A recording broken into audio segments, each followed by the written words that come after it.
One of my favorite mechanics in board gaming, and arguably one of the hardest to design with, is bluffing. There's nothing quite like the thrill of a well pulled off bluff, because, let's face it, it's not something you're supposed to be good at.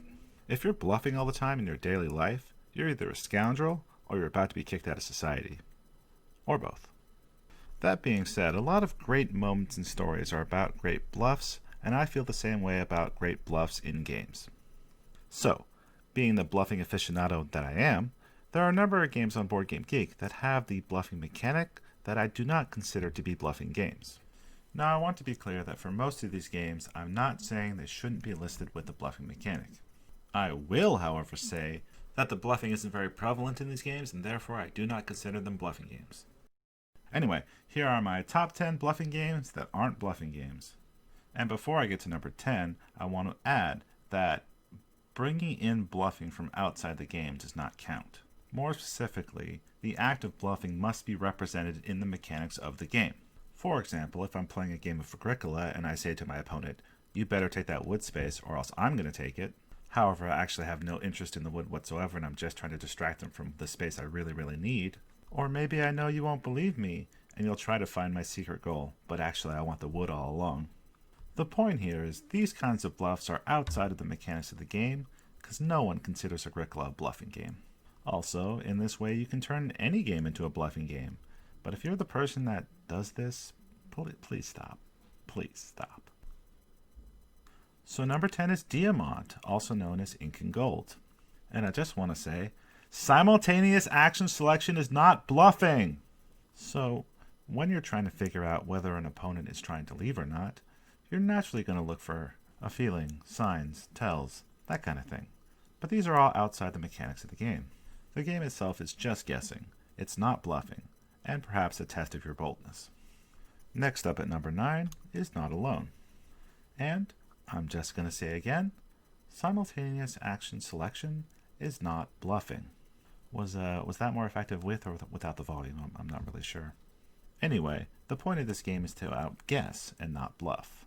The alien player knows what options each survivor has, and all the survivors know exactly what the alien is going to try to do. Now, to be fair, players are very likely to bring in bluffing by saying things like, "Ooh, that spot looks really good," or "I'd really like to go there." But again, bluffing is still not reflected in the mechanics. On to number 8, which is Wits and Wagers. Now, I gotta be honest, I don't see how this game can be labeled bluffing at all. I'm not really even sure where it comes from. Are people putting out false bets so that other people will bet with them? I mean, you're throwing your money away. Are people just putting down wrong answers? I mean, people are going to notice that you're not betting on your own answer. Did I misread the rules of the game? Have I been playing this game wrong the whole time? I'm so confused. Let's just go on to the next one. Number 7 is Taj Mahal. And while I recognize you can bluff during the bidding phase, the thing is, I've never seen it work. It really has to be like the perfect storm of events. They not only have to believe you have more of that category than they do, but they also probably have to be winning another category at the same time, or else they'll get nothing and no one wants that. I do acknowledge that bluffing is possible, and I'd like to be proven wrong on this entry, as that I'd love to hear some sick tales of bluffs in this game. But until that happens, it's number 7. Number 6 is Citadels. There's nothing that's really bluffing here, as you never represent your role until you reveal it. Choosing the not obvious role for yourself so you don't get assassinated is kind of a bluff. The problem is, for it to work, someone else has to take the role that you should take before the assassin takes their role. The only person that would do something like that would be Dio. Number 5 is Letters from Whitechapel and Whitehall Mystery, but I haven't played that one. I'm just assuming it's similar. Anyway, I'm not sure how to bluff in this game. I suppose you could take a path away from your hideout to try to convince the cops that you're going a different direction, but that only works if they don't find the path you actually take to go to your hideout.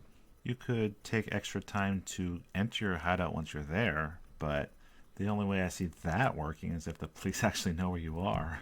I suppose you could use a movement power when you don't need to try to convince the police that you're near them and that you're in trouble.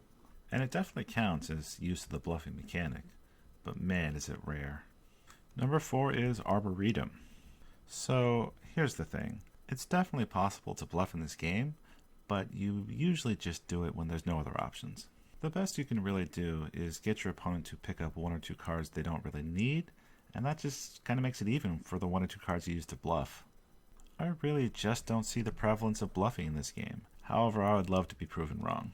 While we're on this topic, why does Arboretum have the bluffing mechanic tag, yet games like Battle Line and Teach You don't? I bluff more in those games than any of the games on this list. Anyway, moving on. Number 3, Deception, Murder in Hong Kong. What's interesting about this social deduction game is the mechanics in it to broaden its appeal to a more general audience also makes it not a social deduction game. While you will inevitably accuse someone of murder, it's more like you're accusing the cards in front of them. Likewise, to deflect blame, you just point out reasonable things it could be on other people's cards. You never have to accuse someone of lying because they're not. They're just arguing in bad faith, which is kind of like lying. I mean, it is lying, but you know what? Never mind. The point is, just like it's a social deduction game that removes the social deduction, it removes the bluffing as well. However, if you play with the witness, that's a different story. Number 2 is Dead of Winter, and by proxy, Shadows over Camelot and Battlestar Galactica. Now, while there is no doubt that these are all bluffing games, this is the entry where I wanted to specifically emphasize the poorly implemented part. These games are all semi-co-op with a traitor, and as a traitor, you're supposed to prevent the team from winning. Trouble is, there's no good way to do this without being pretty obvious. Now, in Dead of Winter and Battlestar Galactica, you can sabotage the events. And while I'm not going to get into this too much because I don't want to get into the ridiculous group protocols that arise from this mechanic, I will say that having something that's essentially, this is where you sabotage, takes all the creativity out of being the traitor. The whole idea is, act like a good guy except for one key moment when you reveal yourself, just isn't enough intrigue for a 2-hour game, in my opinion. And the highest rated game that's not a bluffing game is Rising Sun. Now, pretty much any game with negotiation and deal making is a bluffing game, but I'm not so sure about this one. Now, since the actions are turn-based and the battles are simultaneous reveal, any negotiation there is outside the spirit of the mechanics. Where the bluffing comes in this game, though, is the alliance phase.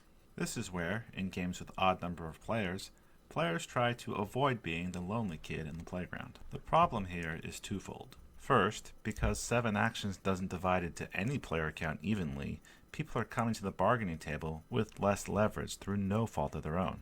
Second, the person that gets left out is usually just the person that the group thinks is winning. Or, if no one is winning by a significant amount, it's usually the person that goes last. Now, this is where the bluffing comes in. You are encouraged to negotiate or bribe your way out of being the sad kid. And in this situation, you could take a bribe promising to do something and then not do it.